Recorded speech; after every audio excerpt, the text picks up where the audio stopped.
Assalamualaikum warahmatullahi wabarakatuh. Perkenalkan, nama saya Jihana Hairnisa, NPM 2329061001. Saya dari Prodi Ilmu Hukum, Fakultas Bisnis dan Humaniora dari Universitas Syednadin, Medan. Di sini saya ingin menjelaskan tentang tugas saya yang berjudul Pluralisme Hukum di Indonesia.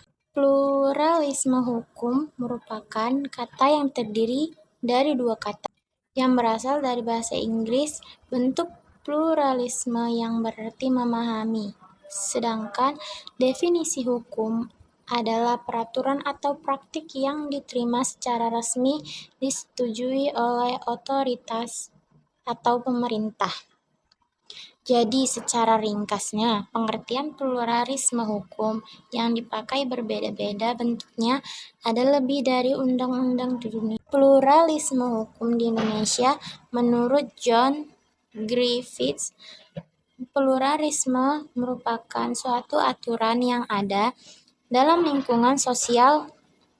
Pluralisme hukum seringkali diartikan sebagai keragaman hukum, yang pada awalnya pluralisme hukum juga melancarkan kritikan terhadap apa yang disebut John Griffiths sebagai ideologi sentralisme hukum.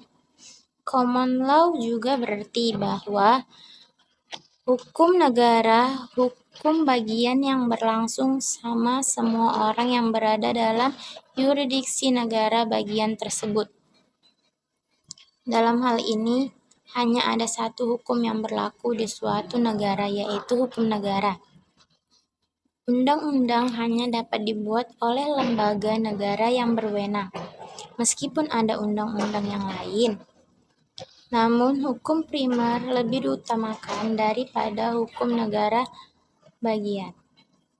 Berikut ini ada beberapa kritikan dalam pluralisme hukum, yaitu contohnya pluralisme hukum dianggap kurang mempertimbangkan faktor struktur sosioekonomi makro yang sangat mempengaruhi adanya sentralisme hukum dan banyaknya undang-undang. Selain itu, menurut Ricardi Simamarta, kelemahan lain dari pluralisme hukum adalah kurang memperhatikan prinsip keadilan.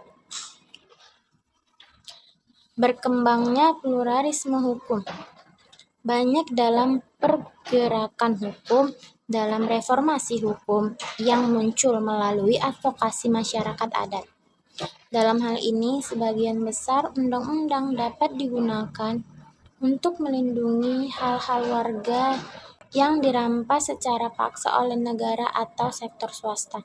Hukum adat ditemukan bertentangan dengan hukum negara yang memperbolehkan perampasan tanah adat. Demikian pula dalam UUPA terdapat kesempatan untuk menerima kehadiran tanah adat melalui peraturan. Jelas terlihat bahwa rancangan pluralisme hukum digunakan untuk menegakkan kehadiran hukum adat dan mencegah hak masyarakat adat dirampas oleh hukum yang terabaikan. Berdasarkan Prof. Erman, banyaknya peraturan perundang-undangan di Indonesia yang menimbulkan banyak konflik. Contohnya saat undang-undang yang digunakan oleh sekelompok orang digunakan untuk suatu perbuatan yang sama atau timbul perselisihan, sehingga menimbulkan kebingungan pada penerapan dan penerapan perundang-undangan berlangsung pada orang tertentu. Dapat diketahui hukum adat yang berlaku untuk mereka. Lagi pula menurut Prof. Anne Griffiths ditemui di sela-sela acara The Commission of Folk Law and Legal Pluralism menjelaskan bahwa kita hidup tidak berdasarkan suatu undang-undang, sehingga para ahli hukum termasuk antropologi sosial dan pakar sosial harus diberikan pemahaman tentang berbagai undang-undang untuk mengambil keputusan ilmuwan. Penghasilan tersebut juga diberikan oleh Sulistyo Irianto. Penting untuk memahami banyak aturan Menurut penafsiran terhadap keberagaman hukum terkadang selalu berkembang ketika terdapat dan terintegrasi beragam hukum, semacam hukum adat, agama, negara, dan lainnya. Menurut Sulis, bahkan dengan keuniversalan hubungan ini membuat lebih kompleks karena terkait dengan pembangunan internasional, merujuk pada kemajuan hukum dan proses globalisasi. Anawita daripada pemaparannya sebagai pembawa bicara pada acara tersebut yang mengatakan bahwa hukum semakin kuat dengan adanya globalisasi. Ana juga menyatakan agar undang-undang pemerintahan harus diakui dampak kemajuan global. Guru Besar Hukum Internasional Universitas Indonesia, menurut Prof. Julfa Zoko Basuki, ia memperkirakan banyak sekali undang-undang yang berada di dalam batas negara yang berlaku untuk hukum pada internasional. Terkait banyaknya undang-undang di Indonesia, Erman mengatakan yang terpenting mengetahui undang-undang tersebut.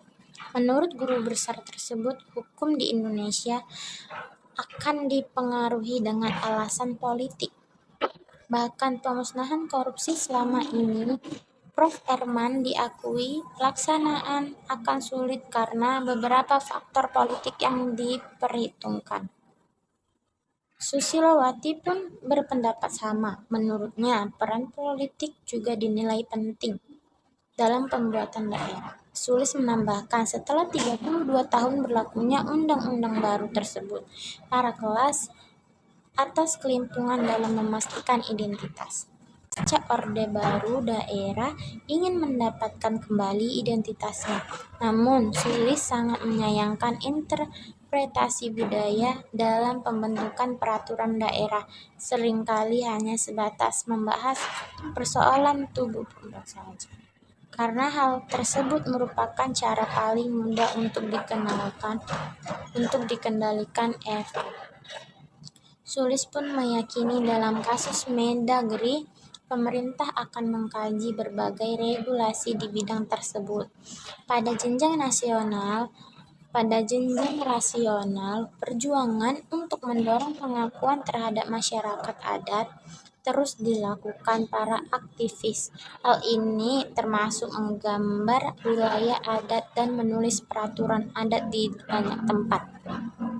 Karena ini akan menjadi syarat untuk mengetahui bahwa masyarakat adat masih hidup. Lebih lanjut, kegiatan ini juga memaksa pemerintah daerah untuk mengakui masyarakat adat dengan membuat lebih banyak peraturan teritorial dan bagian lain. Otonomi daerah juga menciptakan suasana positif bagi kegiatan tersebut. Koalisi multi partai juga berupaya memasukkan permukiman tradisional. Keadaan ini juga dilihat sebagai akibat dari permasalahan yang ditimbulkan oleh lembaga penyelesaian sengketa negara yang dinilai tak mampu memberikan keadilan yang efektif. Kegiatan ini juga mengusulkan agar rakyat dapat menyelesaikan permasalahan melalui peradilan tradisional tanpa memerlukan intervensi. Berikut ini merupakan macam-macam hukum yang ada di Indonesia, yaitu hukum adat, yang merupakan suatu aturan kebiasaan manusia yang ada di masyarakat. Hukum adat berasal dari lingkungan masyarakat dan penerapannya tidak dapat ditentukan secara pasti. Namun dibandingkan dengan hukum yang ada di Indonesia, hukum adat merupakan yang tertua. Yang kedua, hukum Islam. Selanjutnya ada hukum Islam yang merupakan hukum yang berlandaskan pada Al-Quran dan juga hadis. Hukum Islam baru diperkenalkan di Indonesia sesudah penyebaran Islam di tanah air. Namun, belum ada konsensus yang kuat di kalangan sejarawan Indonesia tentang keberadaan Islam di Indonesia. Al-Quran dan hadis adalah landasan yang diterima umat Islam. Hukum-hukum yang ada dalam kehidupan masyarakat Islam, lebih spesifiknya di berbagai bidang kehidupan, terdefinisi dengan baik dan independen sampai saat ini. Dasar hukumnya adalah Al-Quran dan hadis. Yang ketiga yaitu hukum barat. Selanjutnya ada hukum barat yang terdiri dari civil law dan juga common law. Civil law merupakan suatu keseluruhan resmi sekarang digunakan banyak negara di Eropa Barat. Sedangkan common law merupakan sistem yang perkembangannya di Inggris karena asal-usulnya pada hukum Inggris awal. Pluralisme hukum bagi masyarakat Indonesia pada saat ini yaitu gerakan untuk mengubah undang-undang dengan memakai lebih banyak undang-undang seperti internet telah berkembang pesat. Salah satunya adalah pengakuan terhadap hak-hak masyarakat adat termasuk hak konstitusional. Masyarakat Indonesia merupakan masyarakat yang beraneka ragam, tetapi bukan berarti lebih banyak undang-undang akan menjadi solusi permasalahan hukum di Indonesia. Hal ini terutama berlaku ketika banyak peraturan daerah yang mendiskriminasi kelompok yang sama berlaku di daerah yang berbeda. Dalam konteks pluralisme hukum, keadaan seperti ini dikenal dengan istilah maintenance of pluralism.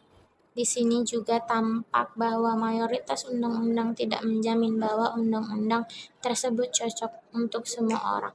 Sekian dari saya. Wassalamualaikum warahmatullahi wabarakatuh.